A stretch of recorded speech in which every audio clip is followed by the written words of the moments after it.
Okay, it's the 8th of October 2022. Just going to try and make this relatively brief if I can.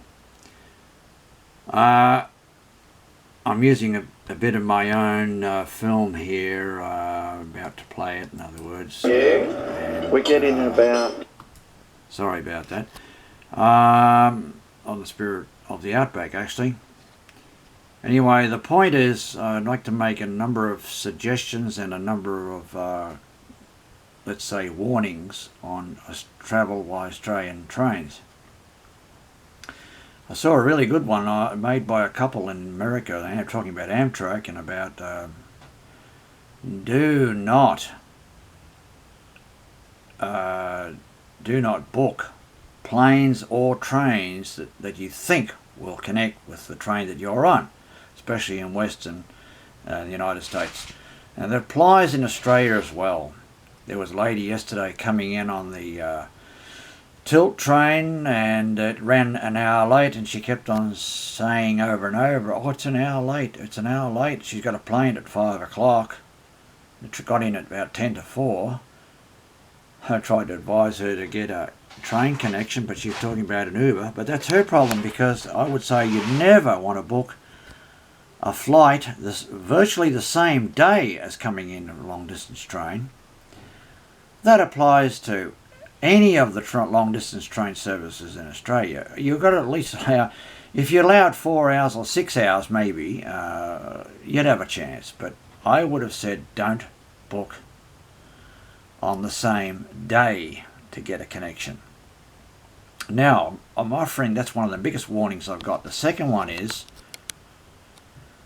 book well in advance. Now, in Australia at the moment, especially in Queensland and New South Wales and Victoria, I understand you can book up to 4 months in advance.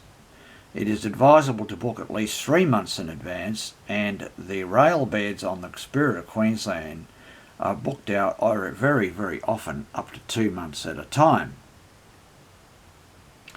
So it'd be best for you to book that well in advance, get a cheaper fare and get an assurance of the kind of accommodation, which in this case is sleeping berths or rail beds, which are lay flat seats. Otherwise you'd be disappointed that you can't get what you're looking for. Now that's the first couple of warnings, shall we say, or suggestions. Now for a couple of good train travel suggestions, I would say that there's a 6-day tour from Cairns up to Corumba and Normanton, Croydon, Forsyth and so on. That's quite expensive, but it's about $1,500 for the 6 days. But if you haven't quite got the 6 days and you want to do a sampler of that trip, you need to book all this in advance, by the way, a couple of months at least, 2 to 3 months in advance. But my suggestion is you fly to Cairns and you travel on the Friday bus from Cairns out to Mount Surprise, and then on a Saturday the Savannah lander goes, you get off from Mount Surprise back to Cairns. It's about 2/3 of the journey to Forsyth. It's very, very scenic and enjoyable. And then there are 4 days a week the Spirit of Queensland has in rail beds from Cairns to Brisbane. Never sit up on that train. Always get a rail bed. Now, as I said, it's 4 days a week. You've got to be careful about this, because it was shown as 5 days a week and the sets are being refurbished in some way and altered. Dare I hope that they're going to convert one of the cars into a sleeper. That'd almost be too much to hope for.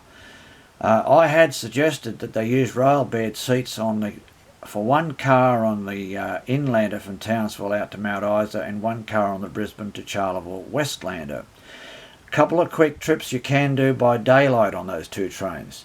One is go out from Brisbane to Toowoomba on the Wednesday and take the Westlander on Thursday morning back into Brisbane. It's quite a scenic and enjoyable trip. The other one is that to go from Townsville out to Charters Towers on the Inlander, and the following day there is a bus from Charters Towers to Townsville. It goes to the airport, but you can get them to take you to the railway station, and you can get a local bus into town or go in and spend a few hours to get your train in the afternoon. And it's good that there's a number of hours, because it's due in about 10 o'clock, 10 past 10 in the morning, and the train doesn't go till after 2:30 or so in the afternoon, so there's a very good chance that it'll be running okay. That is a reasonable connection, by the way. There are a number of other services I could suggest, but one of them would be one of the most best known and best trains in Australia is the GAN. But take a rail tour that involves flying to Darwin, several nights accommodation, and a train from Darwin to Adelaide, where you can spend some time, but you can get trains to Melbourne and Sydney and so forth, depending on where you're heading for. That is very reasonable compared to the rail fare, which is an incredible $3,000 to go Darwin to Adelaide or Sydney to Perth, for example. So the same thing applies where you can fly across to Perth and then have several nights accommodation and then take the train from Perth to Sydney, all for about the single fare cost, around the $3,000, but don't quote me, it should be around that. Once again, I would book several months in advance to ensure actually getting onto that train, or either train, that's the GAN or the Indian Pacific. There are other suggestions and ideas around Australia, but I'll leave it for people to talk to me about it, and probably ask some questions or to make comments, or any civil and polite comments, please. So I do hope you found a couple of my warnings and suggestions of some value to you. So thanks for viewing.